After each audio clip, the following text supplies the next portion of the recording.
উচ্চতা হাইট হলো 14,000 ফিট। আমরা জানি কি আমাদের সনাতন ধর্মের প্রতীক চিহ্ন কি আছে? ওম আছে, ত্রিশূল আছে, স্বস্তিক চিহ্ন আছে।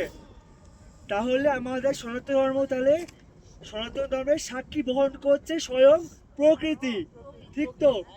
এবার ইন্টারেস্টিং ব্যাপার কি বলতো, ওম পর্বতটা যেখানে রয়েছে সেটা হলো আমাদের তিনটে দেশের একদম মিডিলে, চায়না, নেপাল আর ইন্ডিয়া বর্ডারের একদম মাঝখানে। কিন্তু আমরা যেহেতু মহাদেবটা আমাদেরই না, ম্যাজিক্যালি কিন্তু আমরাই দেখতে পাই। ওম পর্বতের ফেসটা কিন্তু আমাদের দিকেই, ওটা চাইনার দিকে হতে পারতো, তো নেপালের দিকে হতে পারতো, বাট আমাদের দিকেই কিন্তু হয়েছে। আর সেকেন্ডলি হলো ওই দিকে তাকাও, ওটা হলো মা পার্বতীর নাভি পড়েছিল বলে ধরা হয়।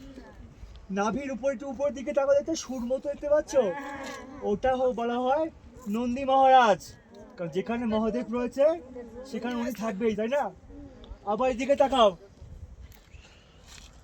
ওম পর্বত, আমরা যেখানে আছি এটা খুব ঐতিহাসিক জায়গা। আমাদের সবচেয়ে প্রিয় জায়গা কি আছে? সনাতন ধর্মের মেইন সেন্টার পয়েন্ট কি? মানস সরোবর কৈলাস, যেটা এখন রয়েছে তিব্বতে।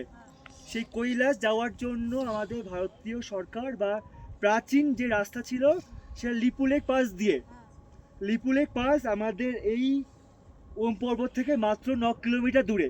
পিছু দেখো রাস্তা দেখতে পাচ্ছ, পিছু রাস্তাগুলো, ওই রাস্তা দিয়ে উপরে উঠতে হয়। তার হাইট প্রায় 17,000 ফুটের উপরে, আর এখন 14 প্রায় 3,000 ফিটের উপরে উঠতে হবে। আর যেখানে গাড়ি দাঁড়াবে সেখান থেকে আরও 400 মিটার হেঁটে লিপুলেক পাশে যেতে হবে। কিন্তু এত পরিমাণে বরফের জন্য পুরো বন্ধ। মানে আমরা বলতে পারি যারা মানস সরোবর কৈলাস যায় সেই পথেরই আমরা কিন্তু এখন পথিক হিসাব মতো। তাই তা আমরা ওইখান থেকে টাকলাকোট বা পুরান বলে একটা শহর আছে, প্রাচীন শহর। আগেকার দিনে সিল্ক রুট সবাই জানো, নাথুরা পাস দিয়ে যেমন আমাদের ভারতের সঙ্গে চায়না বাণিজ্য হতো, ঠিক লিপুলেক পাস দিয়েও ওই টাকলাকোটে গিয়ে বাণিজ্য হতো। অনেক পুরনো শহর। ওই টাকলাকোট এখানে মাত্র 20 থেকে 25 কিলোমিটার দূরে, একদম কাছাকাছি। আর মানস সরোবর কোরাকুপি প্রায় 40 থেকে 25 কিলোমিটার দূরে। তা আমরা এত মানে কি বলবো, আমাদের সনাতন ধর্মে একদম কি বলবো মানে সেন্টার অফ দ্য পয়েন্টে একদম খুব কাছাকাছি আমরা আছি।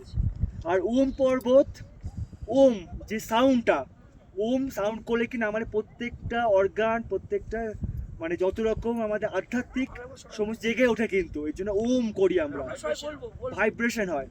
ইভেন আমরা জানি কি যে আমাদের স্পেসে কোনো হাওয়া নেই, তো মহাকাশে হাওয়ার না থেকে কোনো আওয়াজ তো পাওয়া যায় না, কারণ হাওয়ার মাত্র মিডিয়ামে কাজ করে।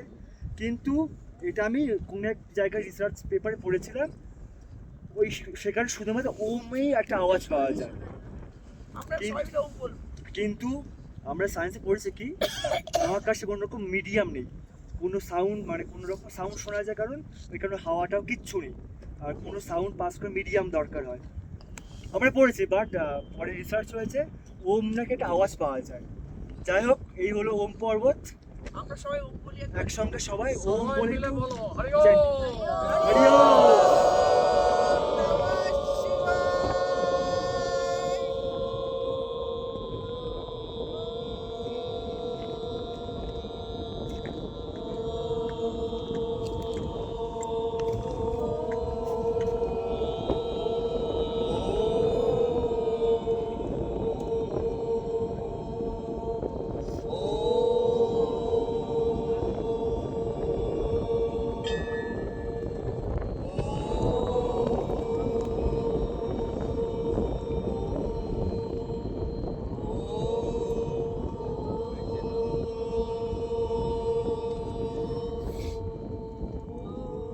ওম নমঃ শিবায়।